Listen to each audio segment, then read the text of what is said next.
भाइयों, मैं धर्मपाल मलिक जींद से हूँ।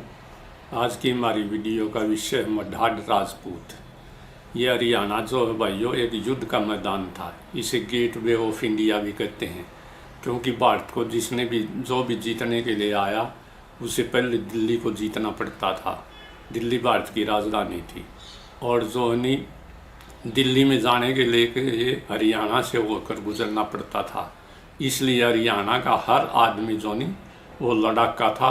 वो एक हाथ में उनके तलवार होती थी और दूसरे हाथ में हल्का मुन्ना होता था। इसीलिए हरियाणा के अंदर बहुत सी लड़ाइयाँ लड़ी गई। जैसे त्रावड़ी की लड़ाई 1191 में पृथ्वीराज चौहान और मोहम्मद गौरी के मध्य लड़ी गई। जो 1191 में पृथ्वीराज जीत गया। 1192 में फिर त्रावड़ी के मैदान में लड़ी गई, जिसमें मोहम्मद गौरी जीत गया और दिल्ली पर जो मुसलमानों का राज्य कायम हो गया। इसी प्रकार से पानीपत के तीनों युद्ध भी चाहे वो 1526 का बाबर और इब्राहिम लोदी के मध्य था, चाहे 1556 का अकबर और हेमू के मध्य, चाहे 1761 का मराठों और अहमद शाह अब्दाली के मध्य, ये तीनों जो है प्रसिद्ध लड़ाइयाँ हिंदुस्तान की और जो हरियाणा के अंदर पानीपत के अंदर लड़ी गई। इसी तरह करनाल की लड़ाई जो वो नादिर शाह ने 1739 के अंदर दिल्ली के ऊपर कब्जा कर लिया था। करनाल की लड़ाई नादिर शाह और मुगलों के मध्य लड़ी गई, वो भी जो हरियाणा में है। इस हरियाणा के हर गांव के साथ, हर चप्पे चप्पे के साथ लड़ाइयों किस्से जुड़े हुए हैं। 1947 के अंदर हरियाणा की आबादी के अंदर लगभग 25% जाट थे और 20% जो वो रांगड़ राजपूत थे। इन 20% में से 14% जो मुसलमान राजपूत थे, जिनको रांगड़ कहते थे, और 6% हिंदू राजपूत थे। यह राजपूतों के लगभग 70-75% पड़ते थे। रांगड़ राजपूतों के जो वो बहुत से गोत्र थे और इनके अपने अलग अलग इलाके थे। जैसे दिल्ली के आसपास तोमर राजपूत थे, तोमर, तंवर और तुरेती है। इनमें से तोमर में से आगे निकलकर तंवर जाटू, सतरवाला, तंवर रागू ये निकल गए। तो इनका इलाका जो अस्सी के आसपास था, भिवानी से लेकर अगरवा तक तोमर जाटों का इलाका था। उनके रिश्तेदार पंवार राजपूत थे, जिनको जो दादरी से लेकर गुवाना तक का इलाका दहेज में मिला था। इस कलानौर जो उनका सबसे बड़ा गांव था और जो वो कलानौर के पास उनके 12 गांव रांगड़ राजपूतों के थे और हिंदू राजपूत पंवार राजपूतों के भी अनेक गांव थे। इसी तरह भट्टी राजपूत थे, जो वो सिरसा में थे, सिरसा और फतेहबाद में। चौहान राजपूत थे, वो करनाल और अम्बाला में थे, जिनका बड़ा गांव जुंडला था। इन दोनों तोमर राजपूतों और चौहानों के बीच में सेंट्रल हरियाणा के अंदर जो वो मडाड राजपूत रहते थे। ये हरियाणा का सबसे उपजाऊ और सबसे प्रोस्पर इलाका था। मडाड राजपूत जो यहाँ चंदेल राजपूतों का रहकर उन्होंने हरियाणा के अंदर अपना निवास किया था। कहते हैं कि मडाड राजपूत जो वो अयोध्या से हरियाणा के अंदर आए थे। सबसे पहले वो जींद के अंदर सेटल हुए। जींद को फिर उन्होंने ब्राह्मणों को दान में दे दिया। फिर उन्होंने अपनी नई राजधानी किलायत बसाई। किलायत के अंदर आज भी मडाड राजपूतों का चबूतरा है, जिसको 360 का चबूतरा कहते हैं। ये हैं मडाड राजपूतों के 360 गांव थे। उनके इलाके को नर्दक का इलाका या नली का इलाका कहते थे, जिसमें पानी की कोई कमी नहीं थी और फसलें भरपूर मात्रा में होती थी। डेंजर डिपिटसन ने एक किताब लिखी है, दी पंजाब कास्ट। उसके अंदर वो लिखता है कि सबसे पहले जो है मडाड राजपूतों को समाना के स्थान पर फिरोज शाह तुगलक ने जो वो इस्लाम कबूल करवाया था। इसी वजह से मोहन सिंह मडाड ने, जो कि किलायत का था और उसकी जागीर कैथल थी, समाना के ऊपर आक्रमण कर दिया। 1530 के अंदर वहाँ के काजी के महल को लूट लिया, उसकी जागीर को लूट लिया, महल को आग लगा दी और उसकी जो काजी के पुत्र का भी वध कर दिया। जब 4 मार्च 1530 को बाबर जो है लाहौर से दिल्ली के लिए चला, तो वह सरहिंद के स्थान पर पहुँचा। वहाँ पर समाना का काजी जो वो बाबर से मिला और उसने कहा कि मोहन सिंह मडाड ने जो मेरी जागीर को लूट लिया है, मेरे पुत्र की हत्या कर दी है और मेरे महल को आग लगा दी है। इसलिए बाबर ने जो है नी अली कुली हमदानी को जो है नी 3000 सैनिक देकर कैथल भेजा। लेकिन देखते ही देखते मडाड राजपूतों ने 3 घंटे के अंदर ही मुग़ल सेना को पीट दिया। लगभग 2000 मुग़ल सैनिक मारे गए और बड़ी मुश्किल से 1000 बचकर जो नहीं 1000 बचकर वापिस सरहिंद पहुँचे। तब बाबर को बड़ा गुस्सा आया और उसने अपने प्रसिद्ध सेनापतियों तरसेम बेग, नौरंग बेग, अली कुली खान उनको 6000 सैनिक देकर दोबारा कैथल के ऊपर अटैक करने के लिए भेजा। इस बार मोहन सिंह मडाड की हार हुई, उसे पकड़कर दिल्ली ले जाया गया। उसे इस्लाम कबूल करने के लिए कहा गया, लेकिन मोहन सिंह मडाड ने इनकार कर दिया, इसलिए उसकी बेरहमी से हत्या कर दी गई और मडाडों के सिरों को काटकर उनके सिरों से मीनार बनाया गया।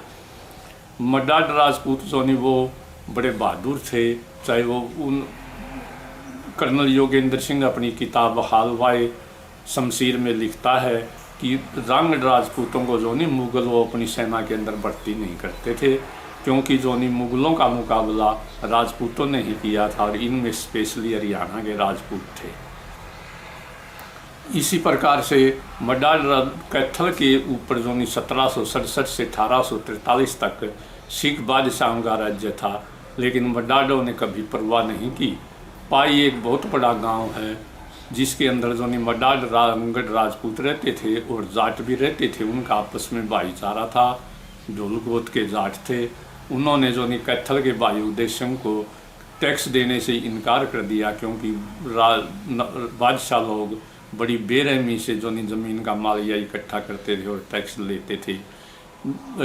कैथल के भाई जी ने जो नहीं पाई गांव के ऊपर आक्रमण कर दिया। मडाड राजपूत और ढोल जाटों ने जड़ी बहादुरी के साथ उसका सामना किया और 8 महीने तक पाई गांव को विजय नहीं किया जा सका। इसी प्रकार मडाड राजपूत जो थे वो अपने गांव के अंदर से किसी को भी घोड़े पर या हाथी पर बैठकर नहीं निकलने देते थे। इसी तरह का एक गांव गुमथला गड्डू था जो राणा इकबाल का गांव है। राणा इकबाल जो नहीं पाकिस्तानी विधानसभा के जो नहीं 10 साल तक स्पीकर रहे हैं और आजकल वो पाकिस्तान में हैं। जब कैथल का राजा जो है नहीं वो भाई उदय सिंह हाथी पर चढ़कर गांव गुमथला गड्डू का दौरा करने के लिए गया तो राजपूतों ने उसे गांव में घुसने से इनकार कर दिया। उन्होंने कहा हम किसी को हाथी या घोड़े पर बैठकर अपने गांव से नहीं निकलने देते। इस बात पर पंचायत हुई। फिर फैसला ये हुआ कि राजा गांव में नहीं घुसेगा, लेकिन गांव की फिरनी से हाथी पर बैठकर, जिसको आजकल का बाईपास रोड कह सकते हैं, वो चक्कर लगाएगा। ऐसे थे मडाड राजपूत। उसके बाद ये सारी घटनाएं ऐसा नहीं कैथल करनाल डिस्ट्रिक्ट गजटियर के अंदर लिखा गया पाई गांव का जिक्र। इसी प्रकार से मडाड राजपूतों ने के बहुत बड़े बड़े गांव थे। उन्होंने कलायत के बाद अपना जो क्षेत्र को करनाल में असंध उनका गढ़ था, जींद में स्फीदों उनका गढ़ था, जींद के पास मुआना सिंगाना बहुत बड़े गांव हैं जो मडाड राजपूतों के थे। 1530 की लड़ाई के अंदर मुआना गांव का भी एक राजपूत शहीद हो गया था और उसकी बेगम जो उसके साथ ही सती हो गई थी। इसलिए आज भी गांव में सती माता का मंदिर है और दुल्हन ने जो है नी वो सती माता की शादी में पूजा करती हैं। तो मडाडों का ये पूरा इलाका था। उसके बाद मडाडों ने अपने इलाके का और विस्तार किया। गरोंडा भी उनका केंद्र बन गया। मडाडों के अनेक गांव थे, जलमाना, सिंगाना, मूनक। अब असंध की घटना है। असंध के लोगों ने 1857 के अंदर विद्रोह कर दिया और अंग्रेज़ों के खिलाफ, क्योंकि अंग्रेज़ टैक्स बहुत लोग ज़्यादा लेते थे। 28 जून 1857 को असंध के अंदर एक किला था और किले में एक थाना था। मडाडों ने जो नहीं वो किले के ऊपर कब्जा कर लिया, वहाँ से पुलिस को भगा दिया और उनके हथियार छीन लिए। जितने भी किले में कैदी थे उनको सबको जो नहीं आज़ाद कर दिया।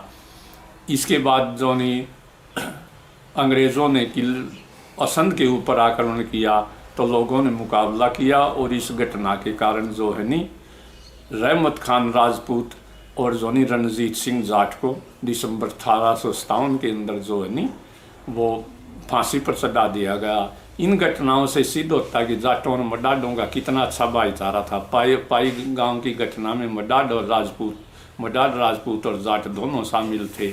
इसी प्रकार 14 और 15 जुलाई 1857 को जो है नी अंग्रेज़ों ने, कैप्टन ह्यूज ने गांव बला के ऊपर आक्रमण किया, क्योंकि गांव बला के लोगों ने भी टैक्स देने से इनकार कर दिया था।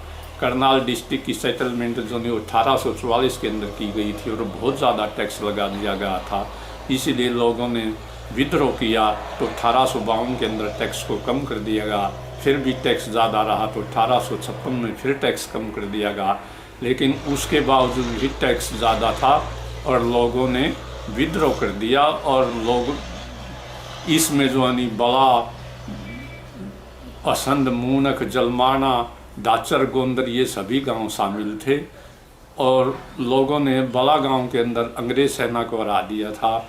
लेकिन जब कैप्टन ह्यूज ने जो करनाल के नवाब से और पटियाला के राजा से सेना और तोपें मांगी, मैं यहाँ स्पष्ट कर दूं, उस टाइम करनाल का नवाब जो है पाकिस्तान के पहले प्रधानमंत्री लियाकत अली का दादा था, अहमद अली, जिसने अंग्रेज़ों का साथ दिया था और उसने तोपें और सेना भेजी थी। इस बड़ा गांव का साथ देने के लिए गांव जलमाना, असंध और मूनक के 3000 मडाड रांगड़ों के बच्चे भी मदद के लिए आ गए थे। आखिर में अंग्रेज़ तो सेना तो अंग्रेज़ थी, जिसके अंदर पटियाला और करनाल की सेनाएं भी शामिल हो गई। जो ने गांव बला की हार हुई, गांव में बला में आग लगा दी गई। उसके बाद गांव असंध, जलमाना और मूनक में भी जो ने गोले दागे गए और आग लगा दी गई। मडाल राजपूत और जाटों ने जो है 1857 के अंदर इतना बड़ा इस भाग लिया था कि ब्रिगेडियर एनसन 17 मई 1857 को अम्बाला से चला था दिल्ली के लिए, लेकिन 27 मई 1857 को करनाल के आसपास रांगड़ों और राजपूतों ने उसकी सेना पर अटैक कर दिया, जिसमें ब्रिगेडियर एनसन मारा गया और ब्रिगेड एनसियर को करनाल के अंदर ही जल्दी में आनंद थानन में दफना दिया गया। उसको यहाँ तक कि तोपों की सलामी भी नहीं गई डर के मारे।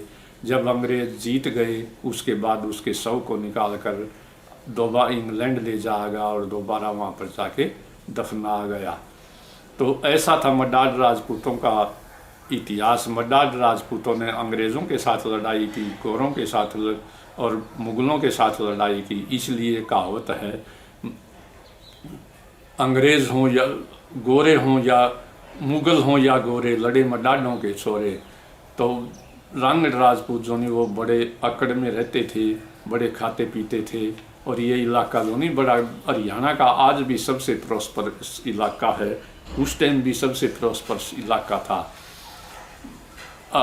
मैं यहाँ ये स्पष्ट कर दूँ कि हरियाणा के अंदर जो इस्लाम का प्रसार किया है वो औरंगजेब से भी ज़्यादा जो नहीं फिरोज शाह तुगलक के समय में हुआ है। फिरोज शाह तुगलक जो है उसका राज्य 1351 से 1388 तक था। फिरोज शाह तुगलक ने ही हिसार, फतेहाबाद और रानिया रजबपुर, जिसका आजकल नाम रानिया है, ये शहर बसाए थे। उसने हरियाणा के अपनी स्टेट को जो नहीं सुन्नी स्टेट बना दिया था और राज्य का धर्म इस्लाम धर्म बना दिया था। फिरोज शाह तुगलक ऐसा पहला शासक था जिसने हिंदुओं के ऊपर जजिया कर लगाया और ब्राह्मणों के ऊपर भी जजिया कर लगा दिया। ब्राह्मणों ने 6 महीने तक हिसार के नागौरी गेट के आगे नहर के किनारे जो नहीं वो धरना दिया था और भूख हड़ताल पर बैठे थे। इसी तरह गोवाना की घटना है। गोवाना के अंदर जब पुजारी नहीं माने और वो मंदिर में पूजा करते रहे तो पुजारियों के हाथ कटवा दिए थे फिरोज शाह तुगलक ने। फिरोज शाह तुगलक के समय में ही ये कायम खानी मुसलमान कायम सिंह चौहान या करम सिंह चौहान को झांसी के अंदर ही जो नहीं वो इस्लाम कबूल करवा गया था और वो चौहान गोत का राजपूत था। वो भी कायम खानी मुसलमान भी फिरोज शाह तुगलक के समय में ही मुसलमान बने थे। इसी प्रकार मेवात के इलाके के अंदर, मेवात में भी सन 1376 के अंदर जो नहीं मेवात के राजपूतों को, जिन्हें मेव कहते हैं, उनको फिरोज शाह तुगलक ने ही इस्लाम कबूल करवाया था। इसी प्रकार मडाड राजपूतों को भी समाना के अंदर जो नहीं फिरोज शाह तुगलक ने ही इस्लाम को कबूल करवाया था। सन 1947 के अंदर देश तो आज़ाद हो गया, लेकिन देश के 2 टुकड़े हो गए। सन 47 के अंदर न हिंदू बुरा था और न मुसलमान बुरा था। अगर बुरे थे तो नेता लोग बुरे थे, जिन्होंने अपनी कुर्सी के लिए मोहम्मद अली जिन्ना ने और पंडित नेहरू ने जो नहीं देश के टुकड़े कर दिए, क्योंकि दोनों प्रधानमंत्री बनना चाहते थे। इन बहादुर मडाड राजपूतों को अपना वतन छोड़ करके पाकिस्तान के अंदर जाना पड़ा और सबसे बड़ा दुर्भाग्य ये पाकिस्तान के अंदर भी उनको एक जगह नहीं बसाया गया। गालिब का शेर है कि दिल के टुकड़े हुए हजार टूट कर कोई यहाँ गिरा और कोई वहाँ गिरा। केवल रंग राजपूतों की मडाडों की एक ही गलती थी कि उन्होंने मुस्लिम लीग के वोट दिए थे। इसीलिए तो कहा जाता कि लम्हों ने खता की और सदियों ने सज़ा पाई। इसकी सज़ा आज तक जोनी मडाड भाई जोनी वो भुगत रहे हैं। लेकिन मैं यहाँ स्पष्ट कर दूँ कि वो हमारे भाई थे, भाई हैं और भाई रहेंगे। हमारी भाषा एक थी, सभ्यता एक थी और हम इकट्ठे, हमारा भाईचारा एक था। असंध की घटना, पाई की घटना, बला की घटना ये सिद्ध करती है कि मडाड राजपूत और जाटों का कितना अच्छा भाईचारा था। मडाड राजपूतों का दैया गोत के जाटों के साथ भी वो ऑर्गेनाइजेशन था, संगठन था। कोई दैया पराक्रमण करता तो मडाड साथ देते थे, और मडाडों पराक्रमण करता था तो दैया गोत के जाट साथ देते थे। इस प्रकार जो बेचारों को 1947 में वतन छोड़कर यहाँ से जाना पड़ा। भाइयों, हम उनको आज भी याद करते हैं और हमें उनकी बड़ी कमी फील होती है। इसके 47 के अंदर देश का बंटवारा ही नहीं हुआ, राजपूत कौम का भी बंटवारा हो गया। अधिकतर जो नहीं वो मडाड राजपूत पाकिस्तान चले गए और जो हिंदू राजपूत थे मडाड वो यहाँ हिंदुस्तान में रह गए। इससे मडाड राजपूतों की पावर को जो नहीं बहुत बड़ा धक्का पहुँचा है। जय हिंद भाइयों। अगर आपको ये वीडियो पसंद आए तो कृपया चैनल को सब्सक्राइब कर देना। धन्यवाद।